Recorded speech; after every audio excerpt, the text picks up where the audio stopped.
Hello, ladies and gentlemen of YouTube. My name is Mr. Maxwell, and welcome back to another side quest about video games with myself and Eggs on My Pie. Hello! Yeah. Some stuff happened, some stuff didn't. Yes. A lot of sort of just like, so we got one people just saying that they're not bad. Honestly, we're not bad. Our thing doesn't ruin games, I swear. Despite all evidence to the contrary. Despite all evidence to the contrary. We've got a good one from the people of Sonic. I know. Shocking, I know. It is shocking. So yeah. We'll start off with here we go. Like, I tried pronouncing this before. Denuvo. Denuvo, them. The DRM people. They want to convince people that the DRM isn't evil. It isn't bad. Here's the problem. It doesn't stop the class as hackers or the piracy. The piracy. It doesn't actually stop piracy. It like delays it for about, I don't know, a week best. Yeah. To which the people who would pirate your game will just wait a week. Yeah, they'll just wait a week. Like this is the stupidity of it. Like, they do it so that it won't be cracked for at least like a week or a month or a year. It's like, yeah, but if you're going, the people who will pirate the game are the type of people who are willing to wait as long as it takes for your system to be cracked. Yeah. So there's no fucking point. Yeah. Like, all it does is because, like, it's been proven to actually harm performance in multiple games. Assassin's Creed was one of them. Assassin's Creed. I remember Ubisoft having a big thing with DRM. I'm pretty sure Unity, one of the other things apart from the rough launch of that game. Yeah. One of the other things was Denuvo, which was literally like just wrecking the entire performance thing. I know there was a game that had launched under Ubisoft. I think it's Unity, but I could be wrong. But there's been plenty of games that have launched with Denuvo on it, and the game is just, it runs horribly because Denuvo is never ever integrated properly by the game company because they don't give a fuck. It's not only that. It's like, I feel like they haven't got anybody there that can actually implement it properly. Yeah. In the studios, like, if you think about it, you're not going to hire an anti-piracy. I think also you've got to also think like the amount of memory that Denuvo would have to have at a bare minimum, because it's constantly firing off information, basically saying, yes, this game is valid. This game is valid. This is a valid game, purchased validly, etc., etc., etc. So that's got to take up processing power. Yeah, and you know, especially AAAs, they don't. Like, can you imagine Final Fantasy 16? The light show that is. Can you imagine if it was also doing all that plus the constant having to fucking tell some fucking server off God knows where that, yes, this is a perfectly valid fucking game. Aye. Don't close it instantly. Like, and it doesn't work. So this is an article of ARS Technica. And so it starts off with simply mentioning the name Denuvo among some gamers is pretty much guaranteed to get you an instant strong reaction. Just look at the comments underneath any ARS article covering Denuvo and you'll see plenty of complaints about the DRM enhancing anti-piracy technology. Oh my god. Why can they not just have normal names for these companies? No. Edito, the company that acquired Denuvo in a 2018 purchase, let's just open a tin of alphabet soup and see what comes out. Like, my god, like, it probably is. The thing is, though, it could be actually like French or Spanish or something. Probably. For that stands for something. Doesn't generally make a habit of commenting at length on this reputation or its secretive DRM schemes in the public press. So when Ideto Chief Operating Officer of Video Games, Steve Hune, agreed to defend his company publicly in an exclusive interview, I jumped at the chance to talk to him. Yeah. Mm-hmm. Okay, so first off, not the wisest of moves. You've got a bad reputation. It's not good. Don't go to the press. It doesn't matter what you say. You are. Here's the thing. You have a negative image in the public space. You do not actually make games, so there's no incentive for the games media to kiss your ass. Yeah, this is going to go brilliantly. I mean, I suppose at least they're talking to a tech journalist. Tech journalist, and not like you said, a games. Yeah, journalist. that's true. At least they're talking to somebody that would. I would hope would know what they're really talking about. At least have some sort of working knowledge of the industry that they're going to be interviewing about, the ins and outs of how things. As it turns out, the people who make Denuvo are keenly aware that their images in the wider gaming world, in the pirating cracking community, we've seen as evil because we're helping DRM exist and we're ensuring people make money out of games. No, it's because you make the games run poorly, and you don't. It doesn't work. Hewen stressed to ARS that he sees Denuvo as a positive force for the gaming community as a whole. Anti-piracy technologies is to the benefit of the game publishers, but also is the benefit to the players in that it protects the investment, the publisher's investment, by the way. Investment. It just says investment, but it's got in brackets publishers. Yeah, that's the. It protects the publishers. Look, and it means the publishers can invest in the next game, but people typically don't think enough of that. No, we do. The problem is that it doesn't fucking work, and our games run worse because of it. It's like you're punishing us because people pirate your game. It's like going into HMV and being handcuffed to a pipe for an hour for buying a Blu-ray. Yeah. While someone gets scot-free by shoplifting it. Yeah. No, it's because they decided to go at the end of the day instead of the beginning of the day. It's basically when you get stuck in one of those one-way shops.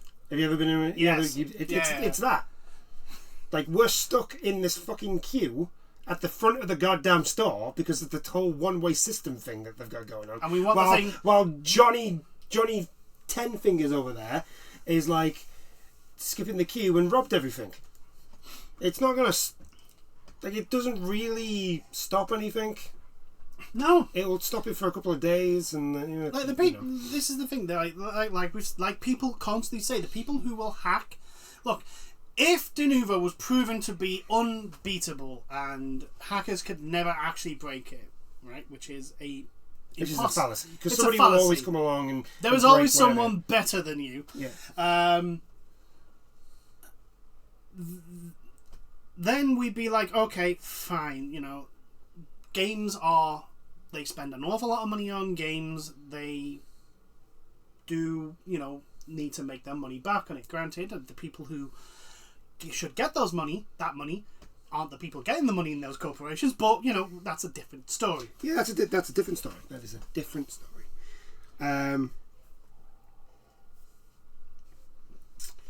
It goes on to say, whether people want to believe it or not, we are all gamers. We love gaming. We love being part of it. He continued. We develop technologies with the intent to make the industry better and stronger. Yeah, depending on which ones. You seem to not understand the basic criticism of your system, which is it makes people's games run poorly, and it doesn't stop people pirating the game. It was at one point, I'm pretty sure that Denuvo was being cracked within 24 hours of a launch. Something like that. It was something stupid like that. Like, I mean, granted, I'm pretty sure it's a lot better now, but still, like the point we made at the very beginning of this article, the people who are pirating your games will still pirate your games. They will just wait until it's hacked. Like I said, and just to be clear that DRM does hinder games. The Tekken 7 director Katsuhiro Harada, the man in the sunglasses, who did the most Harada thing ever before Tekken 8, when we saw the sneak peek of Tekken 8, where we saw Kazuya, a face of Kazuya, and then Harada then went onto a shoutcast thing, shook the commentator, and then walked off. Yes. That is Harada. That is the most Harada thing I've ever seen. That Harada could ever do. And I love him. He's just fantastic. I love Harada. I'm looking Even for his interviews. Tekken 8 just looks like I'm literally looking at every single character and going, God, that looks like really fun to play as.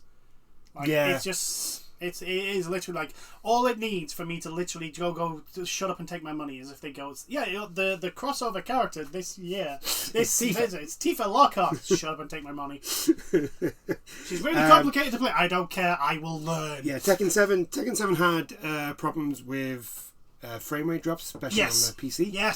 Yes. And Harada came out and said that it was basically the DRM. He didn't say it was DRM, but he said it was like the anti-piracy middleware thing. But he never actually named the thing. But it was Denuvo. It was whatever DRM they were using. No, it was Denuvo. I know, but Denuvo. still, it was Denuvo. Batman Arkham Knight had the same problems on release. That was really bad. I remember that one. That was rough. That game. That was horrendously bad. I think that's the one I'm actually thinking of when I was saying about the really awful launch. Yeah. Also, at the same time, especially when a lot of these games were coming out, when they had when DRM was like the in thing for games to have. Yeah. A lot of YouTube channels actually compared. They actually. Do you remember? It was like every other video was like, this is the game with DRM and we've took it out. This is how it runs. Look how amazingly, we've literally doubled. This is 10 frames a second. This is 60. Do you know what the difference is? This system is not working anymore. This DRM system is not working anymore. It's like, oh, for God's sake. Now, granted, again, part of the problem is the game developers not integrating it in with their game. Well, yeah, because I don't think any of the studios are hiring people who can actually do it. Yeah, possibly. Most likely, they're just giving it to Joe and being like, "Yeah, I'll put this in the game." Yeah, and he's like, "Yeah, they're just giving it to one of the random coders." Yeah. Make this. I code the pathfinding I make people jump. That's my thing. Dude, why are you giving this to me? I code the pathfinding AI. Yeah, it's the same thing, isn't it? It's just a bunch of ones and zeros. No, it's not. Ask any programmer worth their salt. It's freaking not. I don't program, and even I can fucking tell that. See, this is why we should be high-ranking members of the gaming industry, because even though we don't have experience in all that shit, we understand that it's not easy. Yeah. The one thing, look, I've already said, look, if anybody wants to give us a job, and it's just simply, maybe we don't do that. That's what our job is. This is why this idea is this idea is dumb, and this is why. And this is open to all companies, not just just to be that person that goes, maybe we don't add terrible monetization into our games. Maybe we don't charge $20 perhaps for a in skin. Our store we don't charge $20 for a recolored Moira. Yeah, maybe that. Maybe we don't do that. Maybe we don't charge $25 for a skin. Maybe since we've decided to literally pull the rug under the entire fan base, maybe we don't charge $15 for 3 missions that will only last an hour and a half total. And then tell them that we're not going to get. That's all you're going to get for the till next year. year. Maybe we don't do do that. Maybe we don't do anything. Maybe as an olive branch, we give this to them for free. You know, as we're going for a free-to-play fucking model. You know, Blizzard. God, I hate Overwatch. I love that it hurts to say that. Like, if you have no idea how much it actually hurts for me to actually say that I hate Overwatch. It's the whole thing of, like, you can see the actual game in there. You can see it, but the thing is, it's not everything. It's not what I had. That's the problem. Yeah, everything attached to it and the stuff that was taken out of it. It's not the game that I had. That's the worst part of it all. I had Overwatch. Yeah. And it was great. And now I've got Overwatch 2. And it's crap. And I know we've been going on about Overwatch for weeks now, but you don't understand. Look, to anyone who I love that game. To anyone who somehow stumbles on our entire playlist and goes, "Why the fuck are you still beating this horse that is Overwatch 2?" We will stop beating the horse when Activision Blizzard stops being a dick. It's in Activision Blizzard's hands. Anyway, back onto other things. Onto other things, because my opinion on DRM is I think it's a good idea.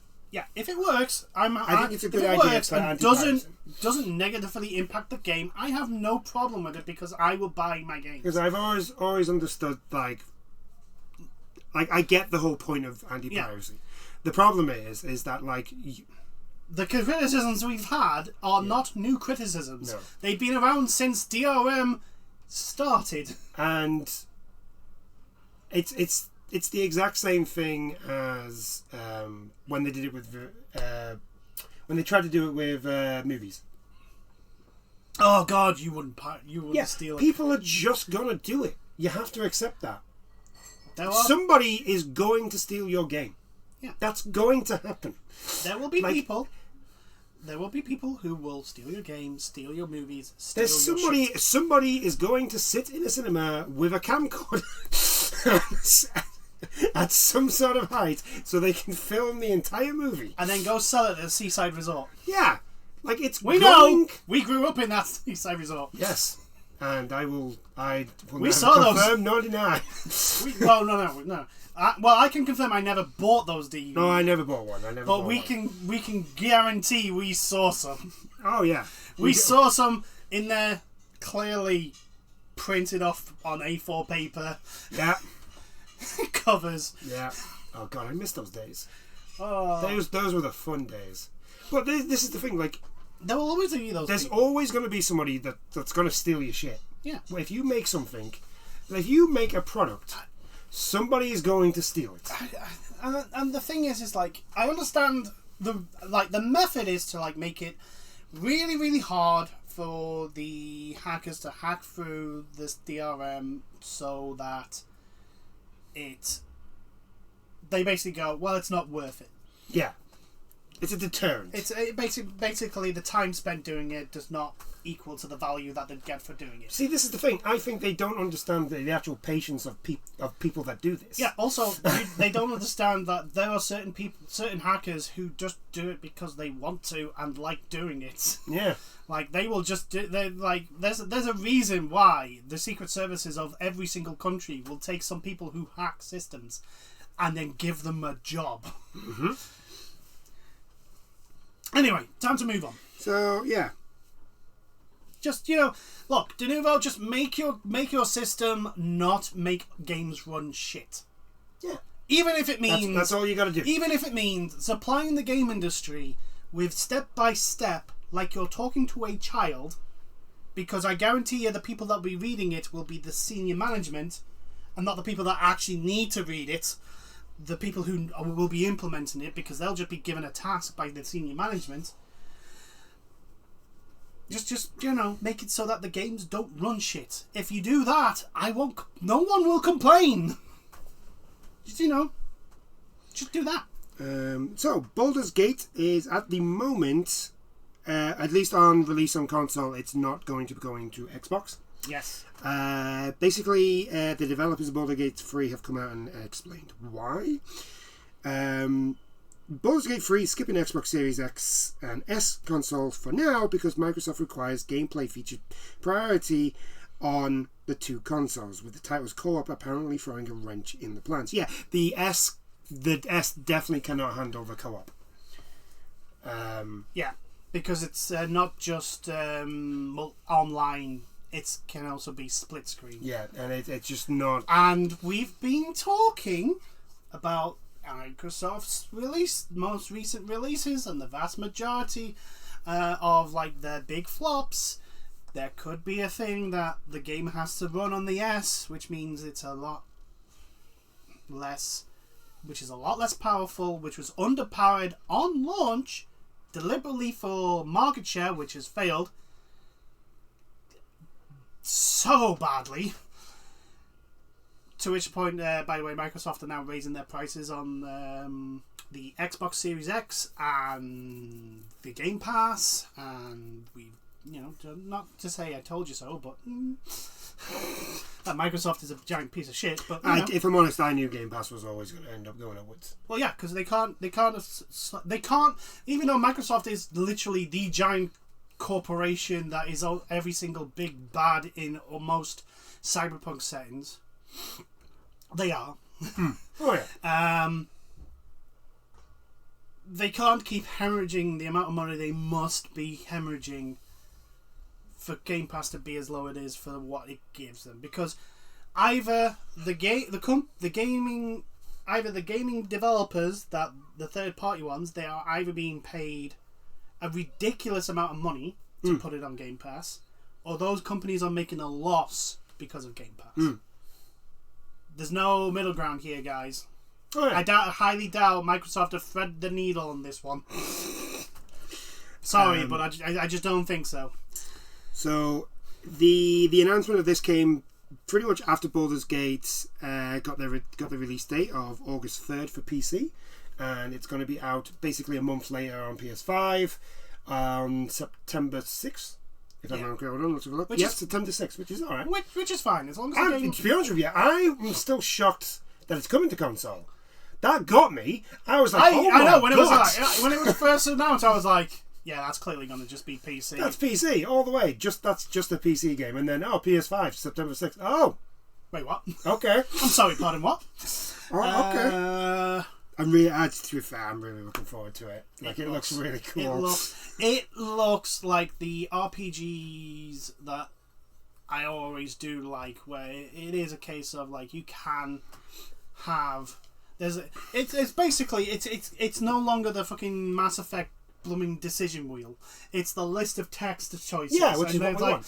You can literally have, like, 25 different responses depending on your class and your... Because it's Dungeons and fucking Dragons. You need that choice. Like, the whole point of Dungeons and Dragons is your character on an adventure. With Fallout. other characters. Fallout. Baldur's Gate 3. 4. Yeah, Fallout 4. Baldur's Gate 3 has been in early access for some time, with these releases signaling its shift into a full-blown release. The story, I don't know why it goes on about that when we're talking about it going off into... Yeah, we want the reasoning behind them to actually, like, come out and state the reasoning. Where in the article does it say that? Come on. Okay. Because of its popularity and legacy, many understandably want Baldur's Gate 3 on Xbox consoles, but that is proving harder than it seems. Larian Studios' Sven Vinik, I think that's how you pronounce it. I do apologise if I've butchered it. I mean, you struggle with English names, so, I struggle with everything, so it's fine. Revealed in a recent interview with IGN, the reasoning comes down to a perfect storm of gameplay features, console policies, and development challenges. The chief issue is that Baldur's Gate 3 co-op functions are more free than people expect. That, I fucking love that. Yeah. Yes.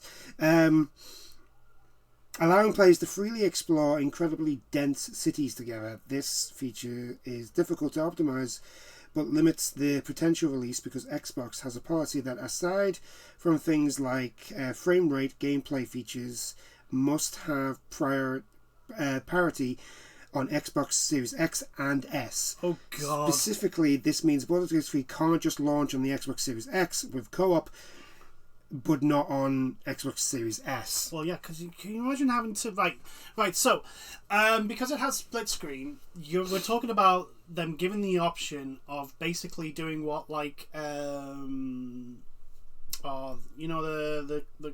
guys behind It Takes Two, where the camera splits.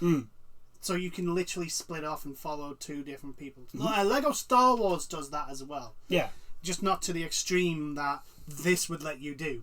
They basically are saying, yeah, you can go in, you could do like actual Dungeons and Dragons. When you go into a city, one of your party members, if you're playing as a speaking of the Lego games, I think the later Lego games let you do that. Because they're much more open worldy. Yeah. Especially, I think it's the Lego Marvel games. Yeah. They let you do the entire map. Yeah. So that sort of thing. Yeah. So one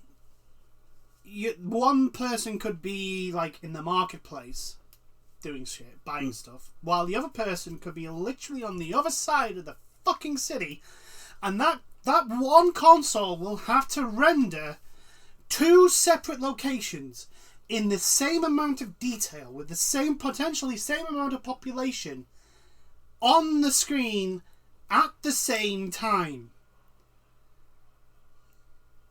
Just let that sink in for a second of how much processing power that potentially could take. Yeah. Dear God. Actually, just thinking about that, I'm like, how is the PS5 going to do that? How is the PS5 going to handle that? We're going to find out. It's going to melt. It's going to melt. That's what it's going to do. It's going to die. It's going to die. It's just going to die. You know how the PS4 used to sound like a jet engine? The PS5 is just going to have a flame come out of it. It's actually going to become a jet engine. I'm looking forward to Baldur's Gate because I have to be honest.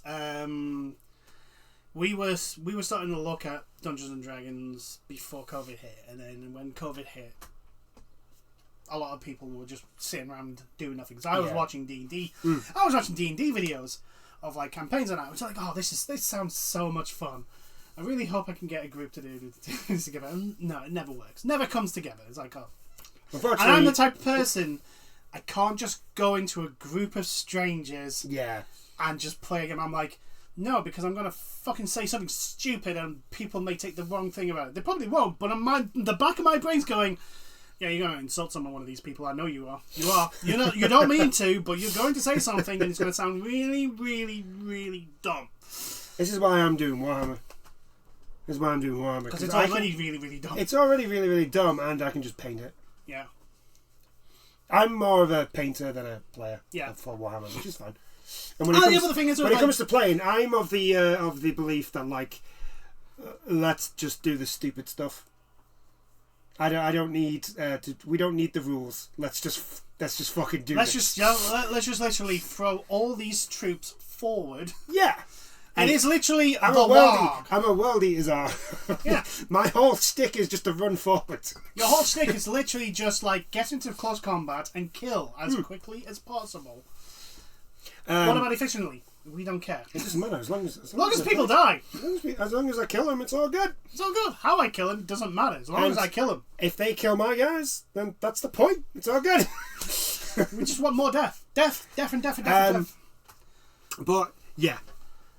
I'm not as into D&D. Yes. As you. I know. But it is something that would sound that has sounded to be Baldur's Gate Dark Alliance 2 is one of my favourite games of all time. Which got remastered recently. Yes, and it's like 40 quid.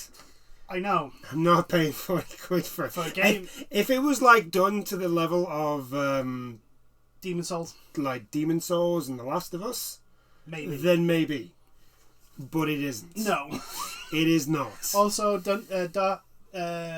Baldur's Gate Dark Alliance 2 is an action RPG a la Diablo-like. Yeah. So Well, yeah, Dark Alliance was basically their answer to Diablo. Yes, I know it was, but I'm just saying, like, the character choices are not as varied as a traditional Baldur's Gate. Yes. Shall we just leave it at that? Yeah, Yeah, leave it at that. yeah, we'll leave that. Like it's a very basic for Dark Alliance. Yeah. Like you pick a class. Don't get me wrong. Dark Alliance is a fun game to play and really great, and especially co-op. But also the fact that the game insults you if you're not playing it is just. It's masterclass. Oh god, yeah, with the barbarian would just like insult you. What are you doing? Yeah, what are you doing? Why are we not engaging in glorious combat? Oh, you a coward? I should know because I played the barbarian. They've basically come out. They haven't said that like it's not going to come on Xbox, which I do think it's going to do. I just don't think it's going to be on the S. It's going to be one of those games. Yeah, I think if Microsoft dropped the policy of the games having to have parity between the S and X, then Baldur's Gate 3 will come out and put on the Xbox. Because for the Xbox Series X is probably able to do that. Oh yeah, it probably can run it.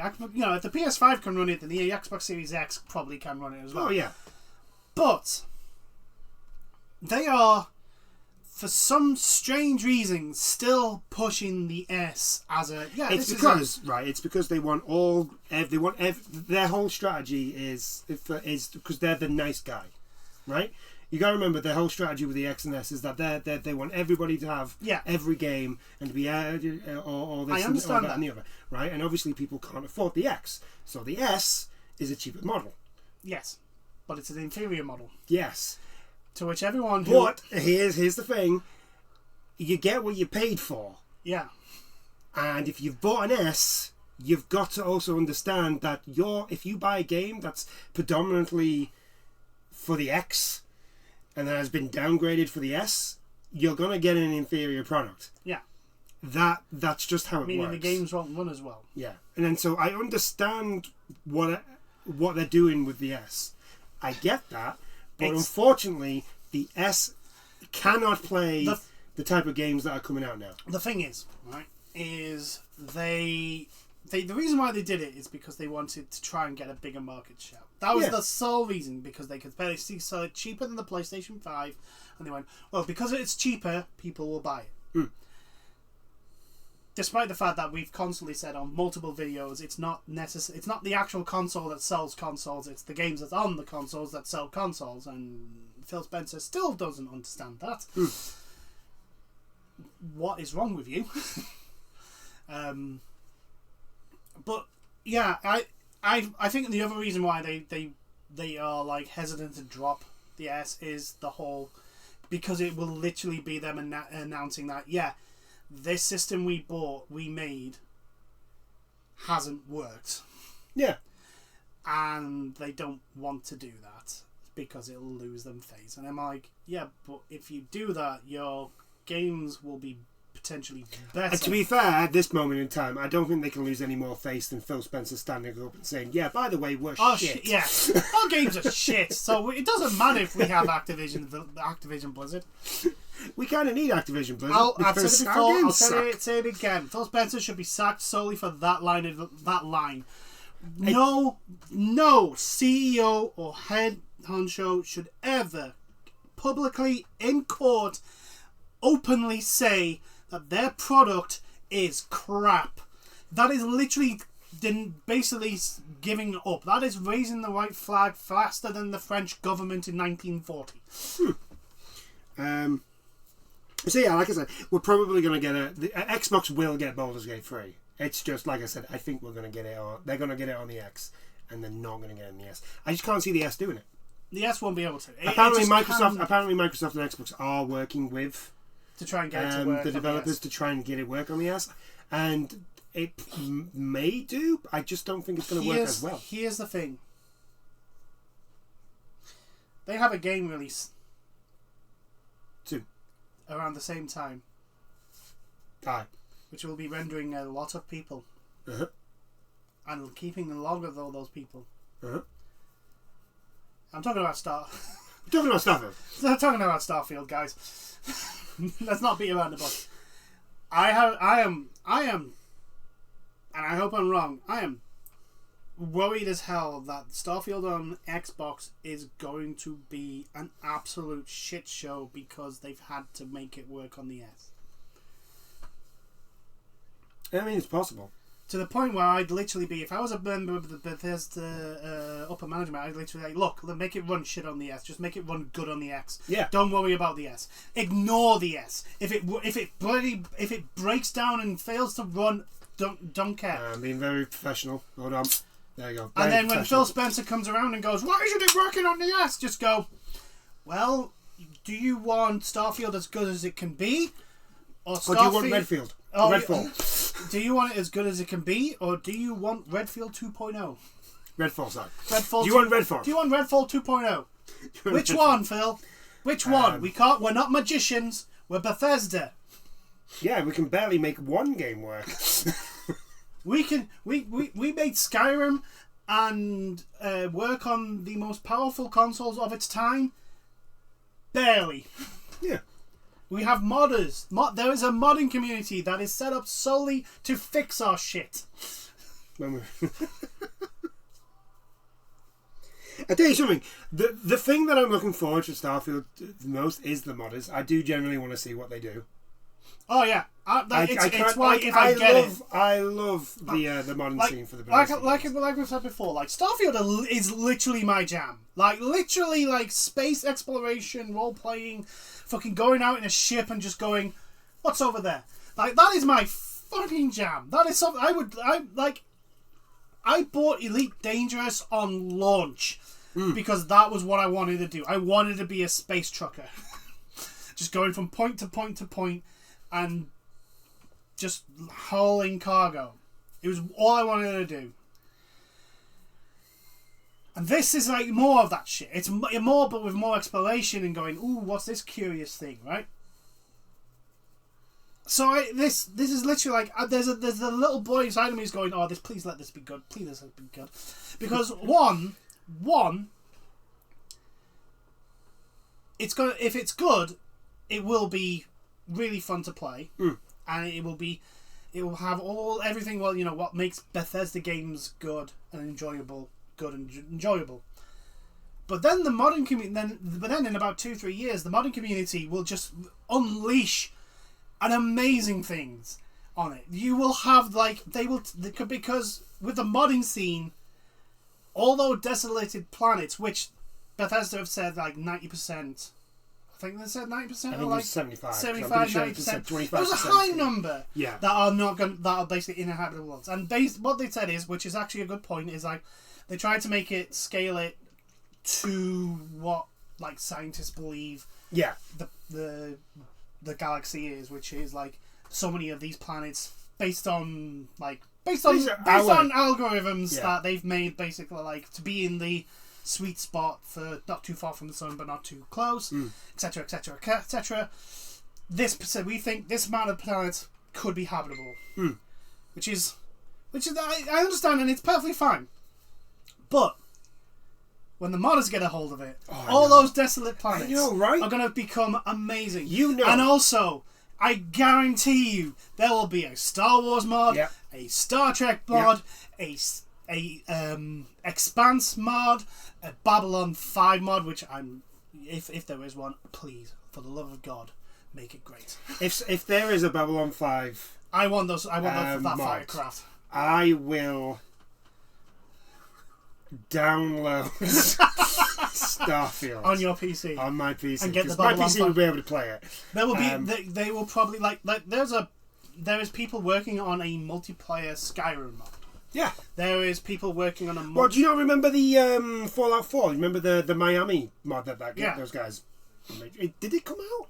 I can't remember. I think it's still in development, board. That Miami mod looks fucking mint with like the radiated alligators and all that sort of stuff. Fallout London. Fallout London. The stuff I saw for Fallout London was amazing. Like, and that in the lore, like London should be just rubble. Yeah. And they went, no, fuck it. Bethesda can do whatever the fuck they were with the lore after 76, so we can as well. Yeah. Because yes, Fallout 76, the Brotherhood of Steel should not be a thing. Yeah. It was the pit, if I remember correctly. The pit shouldn't be around. No, it shouldn't. Anyway, So the modding scene, if Starfield is released in a workable, not too buggy, like stable state, so that the modding scene hasn't got to focus on fixing the game to make it run. I do look forward to. I generally like you just know that like there's going to be planets modded off existing things. Like I'm expecting somebody, and there'll be a Halo ring.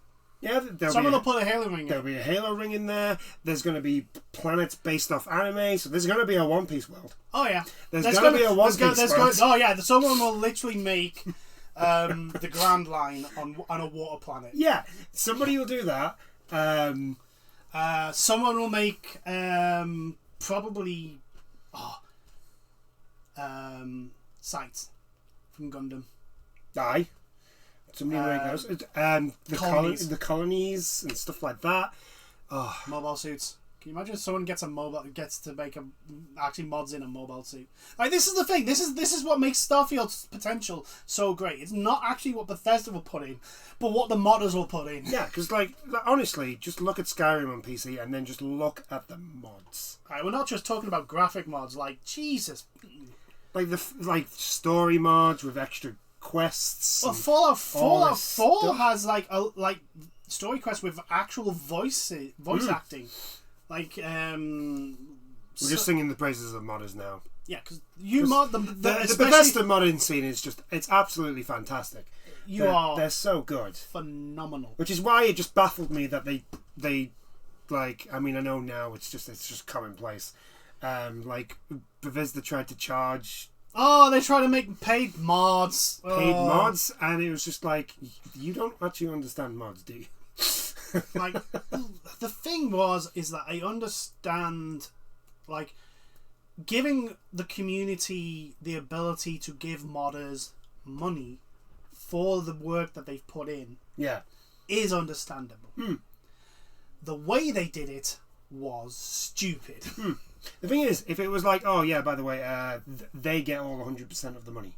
I mean, hell, even like it was a 70-30 split, so that Bethesda could run the shop and the service for the shop, so that the modders just had to like make the mod and make it fit in the shop and work, and then, but it was just not well managed and well presented and well used and well done, and that's all Bethesda's fault, because for fuck's sake, why are you so dumb? If it isn't broke, don't fix it. Don't fix it. If it isn't broke. God damn it. If the modders wanted to get paid, they'd get paid. Also, there's stuff like Patreon now, and exactly. Like, if I found out that a modder for Bethesda games streamed his modding stuff, I would probably subscribe to it. Because some of the streamers I do like art and like do like 3D models for like VR chat and that, and it's fascinating to see how they work and like all the issues they have with getting the skeletons to work, and then seeing it all break, and then like, oh, for the love of fucking God. I love watching like basically any art streamer. I'll probably watch them. Like, I love watching people draw. I love watching people build Warhammer. I love watching people just build random stuff out of 3D things. I love watching one of my favourite ones is Diariku. Yeah, I love watching her draw and make the VTuber thing. Oh yeah, when she's doing a commission. Yeah, I love watching that. It is fascinating, watching her draw, but also watching her rig the model. Yeah, that's right. It's really, really fascinating, and she constantly complains that she's not good at the rigging models. I'm like, really? Are you? The dream, man, is to get Diariku to do a VTuber model for me. That's the dream. I look at that rig and I'm going, "What? How is she doing that? How is she making that work so well? Like, this is magic." Yeah. I mean, granted, that's because we have no knowledge of what goes into it, but still, like, anyway, we're digressing. Modders will make Starfield great. The Microsoft, I think Microsoft. In all honesty, Microsoft need to cut their ass off at the knees. Goodbye. Good day, sir. They need to ditch the S. They need to good day, sir it. Yes. They do. I said good day. I said good day, sir. And yes, for the people who have bought an S, it will suck. But it's clearly not worked for the plan that they wanted. It hasn't worked, and now it does feel like the S is hamstringing the potential of the X. Yeah. And in a console war where you're claiming your X is the most powerful console, which to be fair, it could be, but it's not showing it. It's not showing can't. And if you're having to program everything to work on the S with the same graphical fidelity as the X, apart from frame rate, you're going to lower the demand the demand of either its graphical fidelity or its running or something, so that it works on the S as best as possible. And that has led to stuff like... You know what? That might be why we haven't heard anything from the studios for a while. Because what if they haven't been able to... Yeah, that could be why. That could be why we've only seen from Senua's thingy... a cutscene. A cutscene. A pre-rendered cutscene. Yeah. That could be... Right, yes, it was in in-game engine, but it was clearly... Really, it was just a cutscene. It's just a cutscene. It was a cutscene. You can pre-render a cutscene in the Xbox engine. Easy. It might be why we've not really seen much of Fable. It might be why Fable looks the way it does. True. Because I'm not going to lie, Fable... I mean, it's Fable, but of what I saw of it, wasn't the best looking thing I've ever seen. It could be why Redfall graphically looked the way it did. I mean, I don't think so, because I think even Redfall was just Redfall was that all the way to the core. Redfall was bad. Yeah, that was not the essence. But it could be why Halo looked the way it did. Maybe. I'm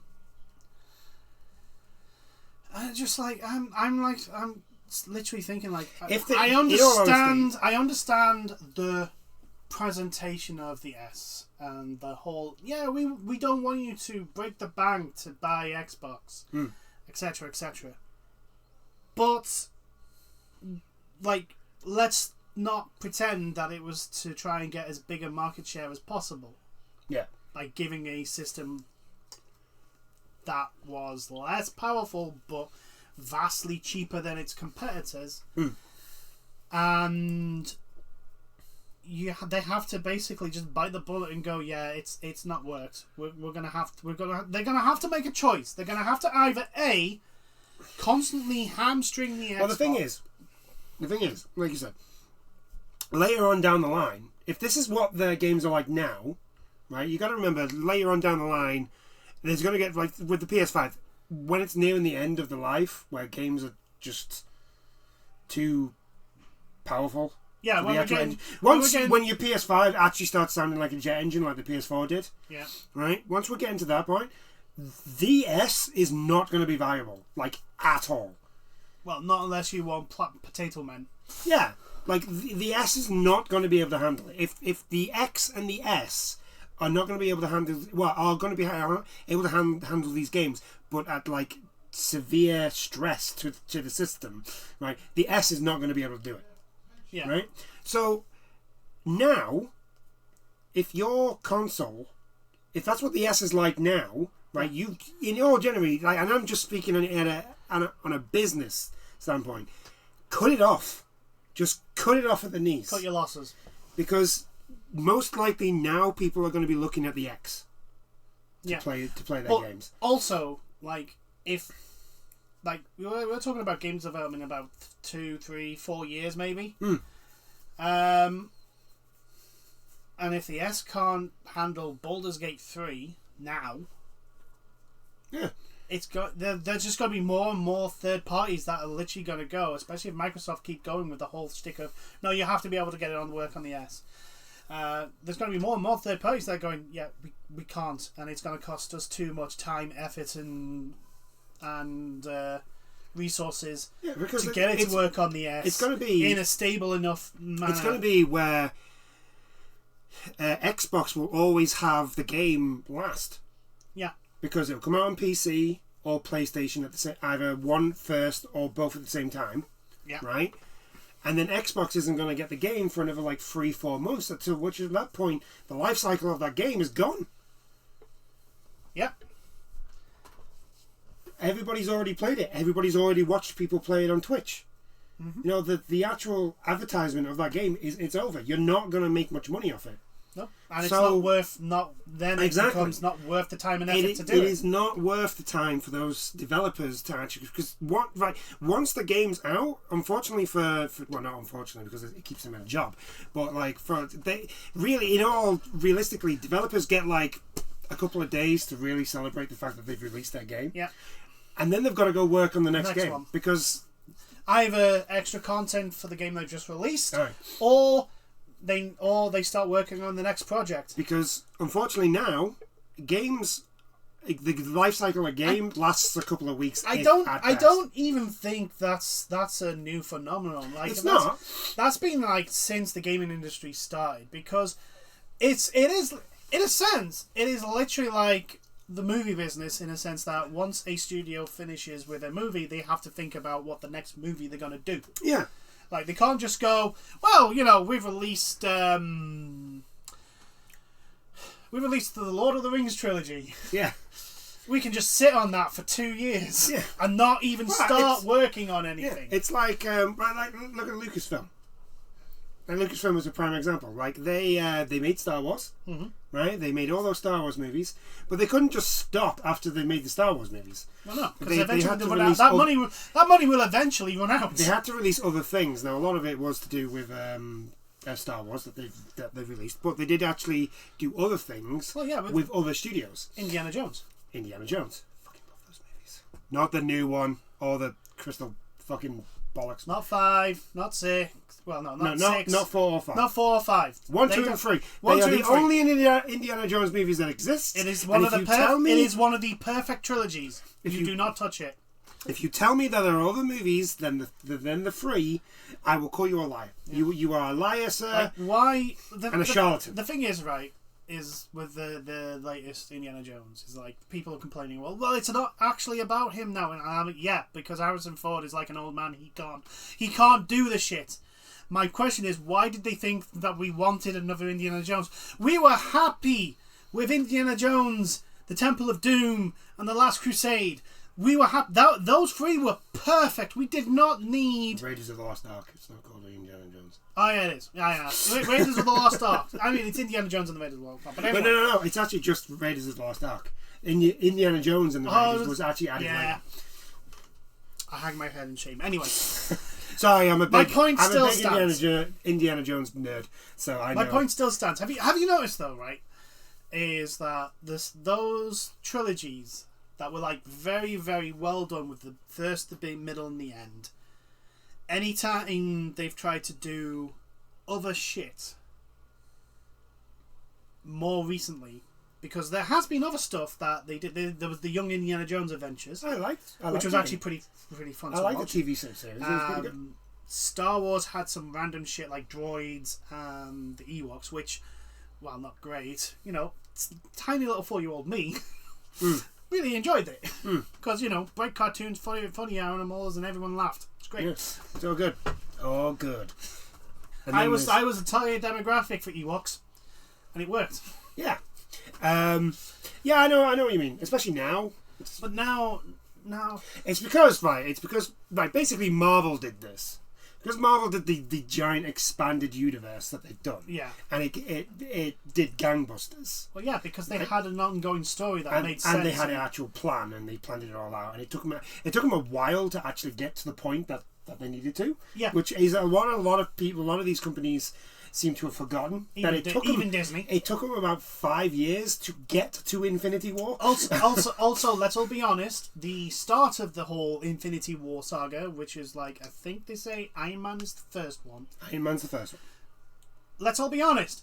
Iron Man, it didn't go off. It didn't go off racket busters like it. Like Far From Home and Endgame. Well, I mean, the whole Marvel universe wasn't announced till after Iron Man came out. Yeah, I know. So nobody knew about it. Exactly. It was a slow build. Yeah. Like it was But slow. it was done It was right. only until Avengers. Yeah. It was only until Avengers where they basically like this is the plan. This is the whole thing. Like they introduced Thanos and all that sort of shit. And it's like, but anyway, my point being is that the most recent stuff that's like been let's continue the saga of this trilogy that everyone loves.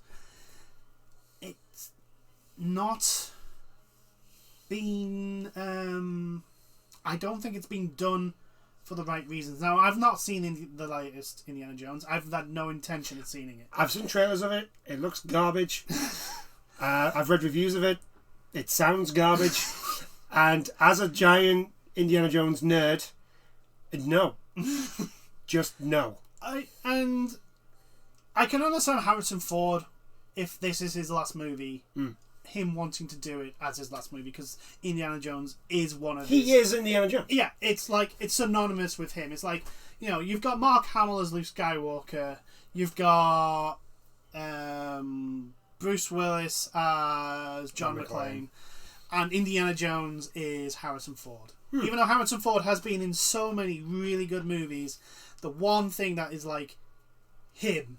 Yes, Indiana Jones. It's why I can understand him wanting to do this movie. Yeah.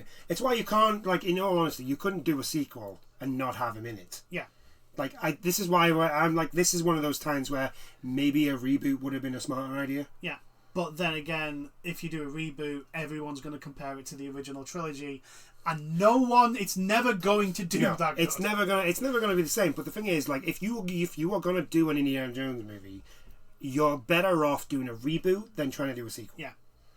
But also, I think Hollywood needs to take a step back and stop literally just clawing for the next super blockbuster hit, the next super blockbuster hit, the next super blockbuster hit. Like, have you noticed, right? Like, the major studios don't do like their like what they would used to do between the major blockbusters, which they would make nice little movies that were just there to keep the studio keep the money coming in, keep the studio busy, keep the film directors and the cameramen and the lightmen doing shit.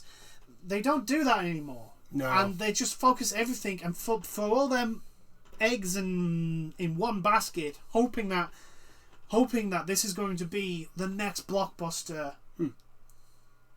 And then they go, oh, it didn't do well. Well, we'll have to fire everyone. Yeah, pretty much. And I'm like, just stop it. Just stop focusing solely on your major, massive blockbuster films. The blockbuster. You know what's supposed to happen? It's the same in the game industry. Is your major AAA banger sellers make banger books, and those banger books go into other projects that aren't as big. But I can't believe I'm saying this. Kind of like the Activision model. So, like, Call of Duty is their big seller. Yeah. Right now, let's be honest. It's Modern Warfare that is the big one. Yes. It's Call of Duty Modern Warfare. That's the big one. Yes. Right. The other Call of Duty games, they're kind of the one that keeps Activision taking over. Yeah, I know. The problem is that that's not the way they treat it. Oh, no. But what I'm saying is, like, look, if they say they came out with another Call of Duty World War II, that is not going to make the same amount of money as a new Modern Warfare game would. That's what I'm saying. Yes. So they've got the other studios that make the other Call of Duty games. They're there to make those games just to keep Call of Duty ticking over. What I was going to say is, like, we're going back like to the PS2 era where you would have your big, massive blockbusters like your Metal Gear Solid 2. Yeah. But the money from that would go and fund smaller projects. Like Silent Hill. And that would make more money. But also, every now and then, you would get a smaller project that became huge because they just discovered they just nailed something and knocked it out of the park, and they didn't realize it was going to be massively this good. Silent Hill 2. Resident Evil 4. Resident Evil 4, yeah. Because let's all be honest, Resident Evil before 4 was a horror survivor game, and they're niche. Oh yeah. Resident Evil 4 turned Resident Evil mainstream. Oh yeah. It became mainstream because of Resident Evil 4.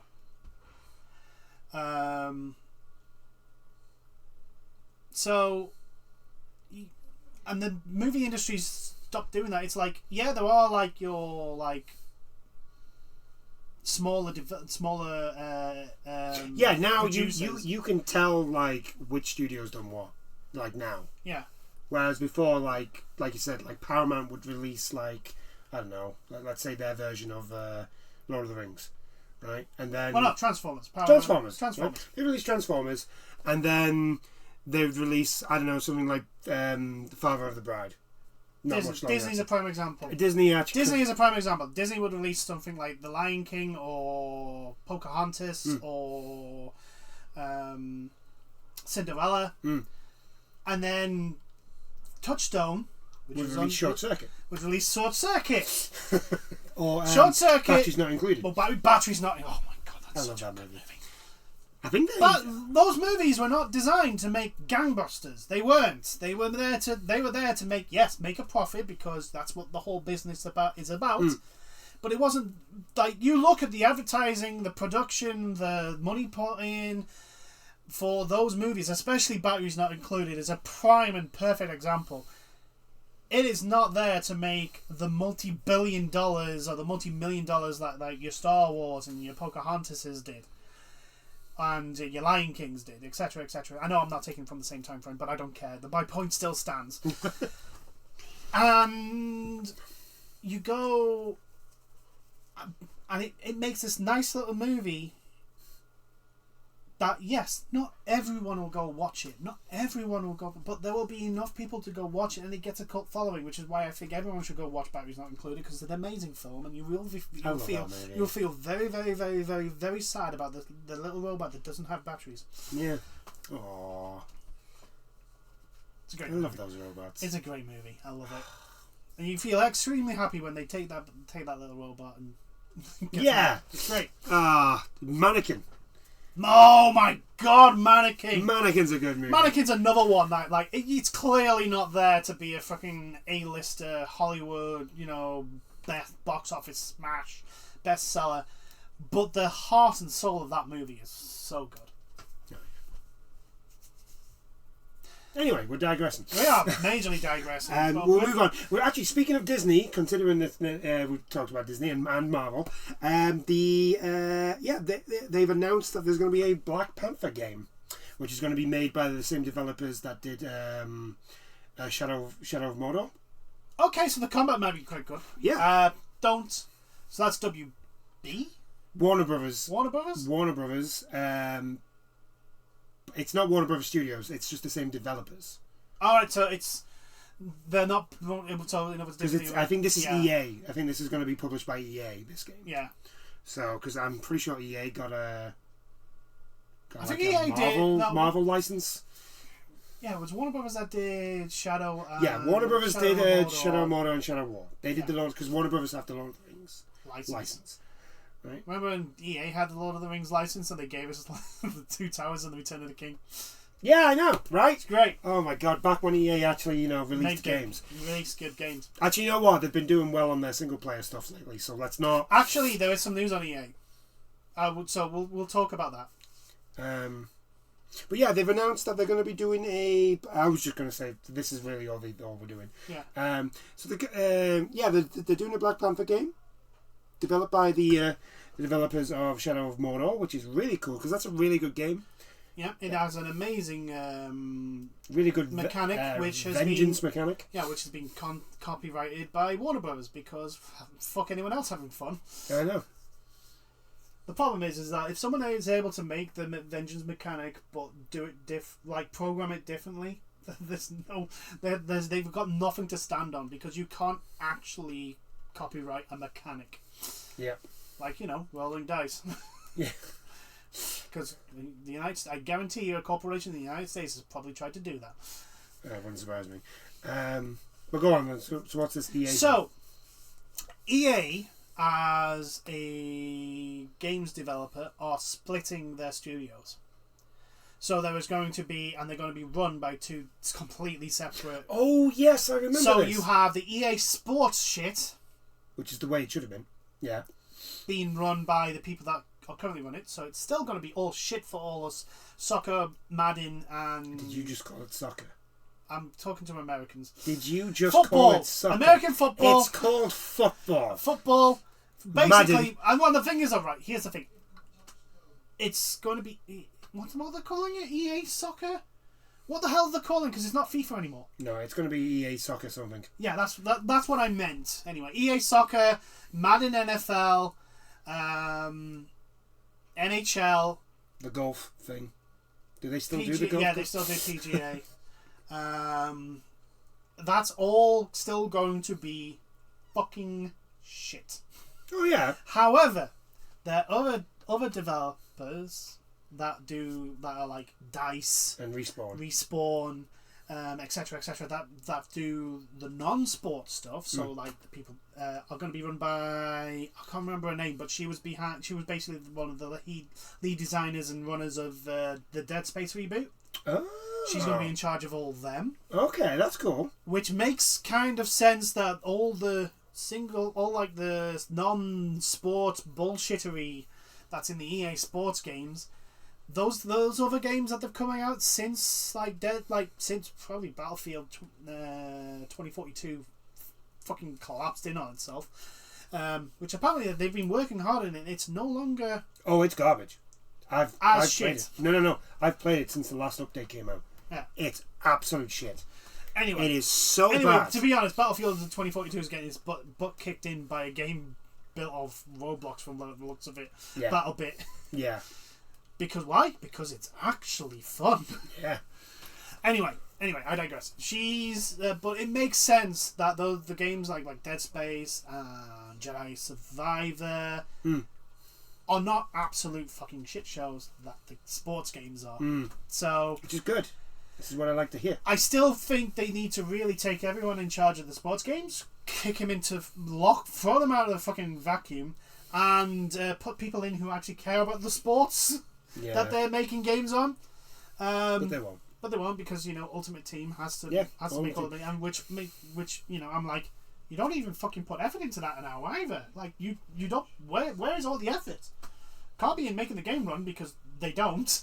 Can't be in adding new features, because you don't. Hey, they add in animations, okay? God, don't forget those poor animations. Anyway, that were probably in the game a couple of years ago. So EA, from a non-sports game perspective, looks like it's going in the right direction, which is good. Yeah, and to be fair, to give EA credit, they've done quite well with their non-sports game stuff. Yeah, even though Survivor launched a bit rough, everyone knew that the game underneath, once they fixed all the issues with it, it's a good game. Dead Space released really well. Dead Space released amazingly well. I played through that game again, and I fell in love with that game again. Yep, and they added new shit like, oh, by the way, you complete the game. Guess what? We're going to add new enemies in places that you didn't. Yeah, we're gonna move the enemies around so they don't come out the same vent. Yeah. So your muscle memory is actually a hindrance. Yeah. Yeah. Oh, all those really shit boss fights. So this does sound good for any Battlefield fan, because it means the next Battlefield should hopefully be the next Battlefield should be. To be fair. I mean, that's a low bar.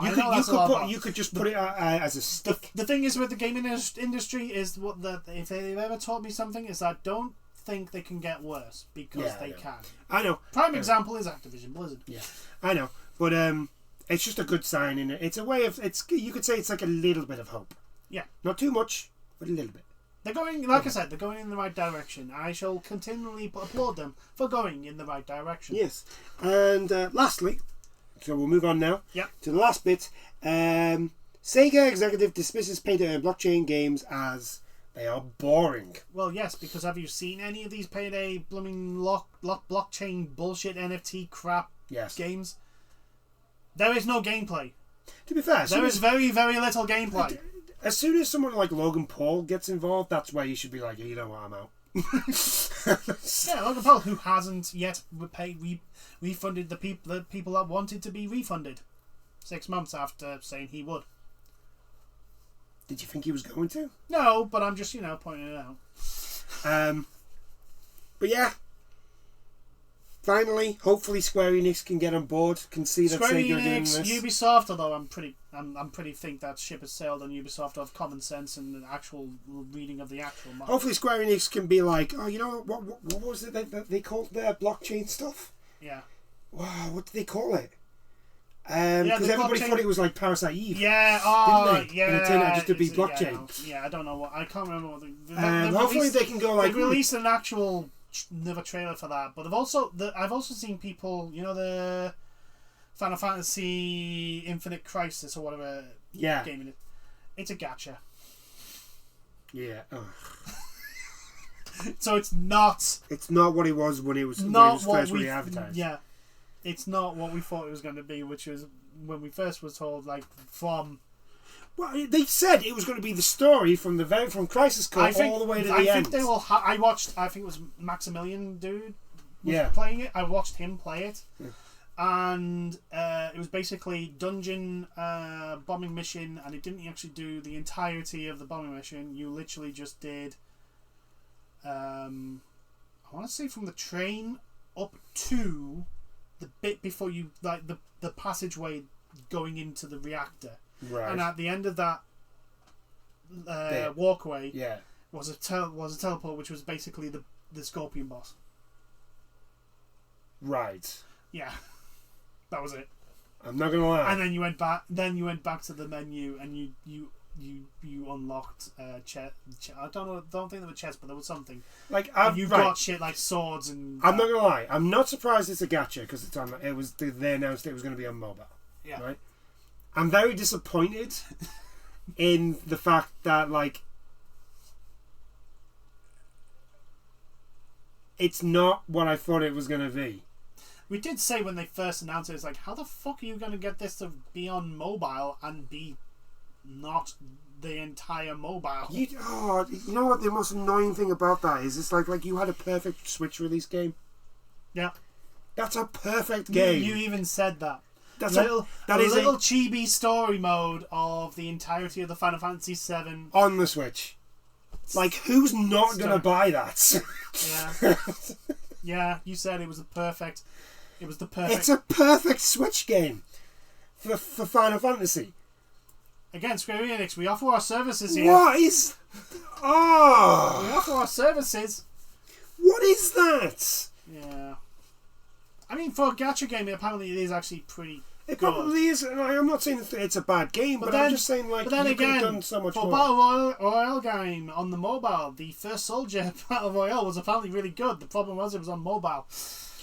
It's just that, like you had a good idea there. You had a really good idea there of playing through the entirety story of Final Fantasy VII. I'm kind of sorry to spoil your hopes and dreams. I really am. Because I was generally like it wasn't the fact that we were doing the story. I was like, well, okay, right. So we're doing the story. We're doing Crisis Core, which is already a game, already like an RPG game. So I can understand how that works. We're doing Final Fantasy VII. I understand how that works. It's after you finish 7. Advent Children. How are we doing Advent Children and Dirge of Cerberus? How are we going to do that? Yeah. You know? And now it's just like, oh well, it's just a gacha game where you just run through a little dungeon and do a teleport thing. Yeah. It's just disappointing. Yeah. I understand. You've disappointed me now. I know. I'm sorry. You've ruined my day. I'm sorry. I'm highly disappointed and my day is ruined now. Thank you. Good day, sir. Oh. Anyway. What were we talking about before I decided to just literally... Blockchain. We were talking about how Sega have decided not to... There we go. Back to... I mean, also, game companies disappointing us. I mean, we're on track. We're still talking about it. This is great. This is great for me. That means I don't have to worry. The only shocking thing about this is this is Sega talking? What the hell? Yeah, I know. But this is great for me because that means I don't have to worry about the Yakuza games. Or I should say the Like a Dragon games because that's what they're going to be called now. I don't have to worry about them being hindered by bloody blockchain crap and all that sort of stuff, like Square Enix are trying to do with their games. Yeah. Which is nice. It's great. It's very nice. I want to be able to play as... Despite the fact that it's Sega saying this, it is literally saying the thing that the entire gaming industry has been well, not the gaming industry, the entire gaming community has literally been saying, because you can always tell who's a bro and who's an actual like person who plays games to enjoy it. Because they go, oh yeah, this is going to be great. This look, it's on the blockchain. You can make money from it, dude. I don't play games to make money. I don't play games to make money. I have a job to make money. My job sucks. I don't want. See, what you're talking about is suck. What you're talking is to make my games into a job. I do not want to do that. No, we don't want our games to be a job. There's a reason why Meta is fucking failing so badly that Meta decided to abandon blockchain. Like, the company that was Facebook renamed itself into Meta and died because of this whole bullshittery crypto chain NFT crap, play to earn bullshit, and it failed. You just have to look. Just look at Ubisoft. Catastrophically. You just have to look at Ubisoft with their blockchain stuff. It failed. Ubisoft didn't even sell all their stock. I think they sold one helmet. Oh, they sold more than one helmet, but so few that it was literally like, what was even the point? Konami as well, when they did that Castlevania thing. That was funny. That was funny. They didn't even make enough to pay. That paid for the server. No, that was just fantastic. No one wants this. The only people that want this are the fucking crypto bros who are now trying to fucking run away from the crypto market, hoping they're not holding the bag when the thing collapses around them. Literally, you just need to look at what's happening in that market. It's just fucking ridiculous. Ugh. But yeah, so if you're a Sonic fan, or you like the like a Dragon series, or like me, Valkyria Chronicles. Granted, it's a niche thing, but I don't care. That game series. One day you'll get another one, maybe.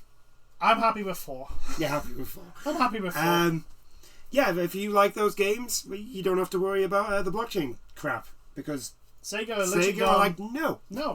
And for the for different reasons, because they basically go, well, it's not fun, it's boring, and why would we make a boring game? I think that's the good way of saying it, but I think what it really is that they've looked at the market. It's basically so that they can basically turn around to the people in their board of directors who want crypto games and gone, no, they're not fun. We make fun games, but it's crypto, but NFT, but blockchain, but buzzword.